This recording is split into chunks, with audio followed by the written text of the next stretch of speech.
Semen అనాలిసిస్‌లో ఏం చూస్తారు madam? Sperm టెస్ట్‌లు అంటే ఏంటి? స్పెర్మ్ అంటే వీర్యం అన్నమాట. సో, వీర్యాన్ని మనం పరీక్ష చేయడం. దాన్ని సిమెన్ అనాలిసిస్ అని కూడా అంటాం. సో, ఈ అనాలిసిస్‌లో మనకి ఏమేం పాయింట్స్ తెలుస్తాయి? దాని యొక్క వాల్యూమ్ ఎంతుంది? వాల్యూమ్ అంటే ఎంత కంటెంట్ అనేది మనం ఎంఎల్‌లో దాన్ని మెజర్ చేస్తాం అన్నమాట. సెకండ్ వచ్చేసరికి పీహెచ్ అన్నమాట.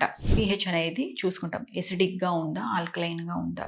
లేదా రెట్రోగ్రేడ్ ఇజాక్యులేషన్ అనేది స్పెర్మ్స్ అనేవి కన్వెన్షనల్‌గా వచ్చే ట్రాక్‌లో కాకుండా యూరిన్‌లోకి వెనక్కి వెళ్తున్నాయా? మూడోది స్పెర్మ్స్, సిమెన్ అనేవి 2 వేరువేరుగా అవ్వటానికి ఎంత టైం తీసుకుంటుంది అనేది లిక్విఫాక్షన్ టైం అంటాం అన్నమాట. తర్వాత దాని యొక్క ఆర్డర్ ఎలా ఉంది కూడా చూస్తారు. ఇంకొకటి కలర్ అనేది కూడా చెక్ చేస్తారు. నెక్స్ట్ మనం చూసేది స్పెర్మ్ కౌంట్. వీర్యం యొక్క కౌంట్ ఎలా ఉందనేది చెక్ చేస్తాం. సెవెంత్‌ది స్పెర్మ్ అనేది ఎలా కదులుతుంది? వీర్యం యొక్క కదలికలు ఎలా ఉన్నాయి? ఎనిమిదోది వచ్చేసరికి మార్ఫాలజీ అంటాం అనమాట. నార్మల్ స్పెర్మ్ తోటి మనం కంపేర్ చేస్తే సేమ్ దాని యొక్క బాడీ స్ట్రక్చర్ అలాగే ఉంటే అది నార్మల్ అంటాం. స్పెర్మ్ యొక్క హెడ్ ఎంత సైజ్ ఉండాలి? టెయిల్ ఎంత లెంత్ ఉండాలి? అనేది కూడా చెక్ చేయడం అనేది జరుగుతుంది. Thank you so much.